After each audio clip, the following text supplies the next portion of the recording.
નમસ્કાર મિત્રો, હોટ ગુજરાતી સમાચાર ટીવી યુટ્યુબ ચેનલમાં આપનું હાર્દિક સ્વાગત છે. મિત્રો, દેશ અને દુનિયાભરના તમામ તાજા સમાચાર સૌથી પહેલા જોવા માટે અત્યારે જ સબસ્ક્રાઇબ કરી લેજો. મિત્રો, અત્યારે હાલના સૌથી મોટા સમાચાર સામે આવી રહ્યા છે. જી હા, આપને જણાવી દઈએ કે અત્યારમાં ખૂબ જ મોટા સમાચાર સામે આવે છે. તો મિત્રો, વાત કરીએ તો નવરાત્રીમાં ભૂકા બોલાવશે વરસાદ. અંબાલાલ પટેલે લેટેસ્ટ આગાહી. મિત્રો, સંપૂર્ણ માહિતી વિડીયો મળતી છે. વિડીયોને એક લાઈક કરો અને સબસ્ક્રાઇબ કરવાનું ભૂલતા નહીં.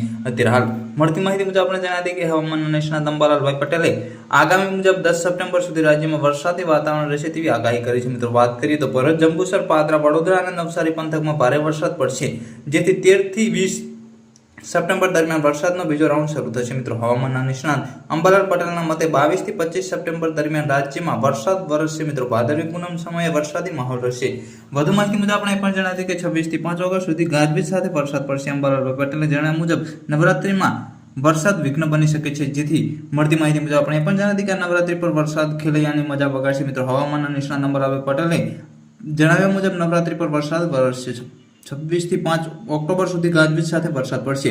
વધુ માહિતી મુજબ આપણે પણ જણાવી કે રાજ્યમાં છેલ્લા 2 દિવસ ફરી એક વખત વરસાદી સિસ્ટમ એક્ટિવ થઈ છે, જેના ભાગરૂપે રાજ્યમાં અનેક જિલ્લાઓમાં વરસાદ વરસી રહ્યો છે. તો દક્ષિણ ગુજરાતમાં મેઘરાજ તાંડવ મચાવશે, જ્યારે સૌરાષ્ટ્ર, ઉત્તર ગુજરાત અને મધ્ય ગુજરાતમાં પણ પાણી થશે. આ આગાહી હવામાન વિભાગ દ્વારા કરવામાં આવી છે. મિત્રો, રાજ્યના હવામાન વિભાગના જણાવ્યા અનુસાર એકવાર વરસાદી સિસ્ટમ સક્રિય થઈ ગઈ છે, જેને લઈ ગુજરાતમાં મન મૂકીને મેઘરાજ વરસશે. વધુ માહિતી મુજબ આપણે પણ જણાવી કે આજે ભરૂચ, સુરત, તાપી, નવસારી અને વલસાડ જિલ્લામાં અતિ ભારે વરસાદની આગાહી કરવામાં આવી છે, જેથી બનાસકાંઠા, પાટણ, મહેસાણા, સાબરકાંઠા, આણંદ, વડોદરા, પંચમહાલ, છોટાઉદેપુર, નર્મદા, ડાંગ, રાજકોટ, ગીર સોમનાથ, અમરેલી અને ભાવનગર જિલ્લામાં ભારે વરસાદની આગાહી કરવામાં આવી છે.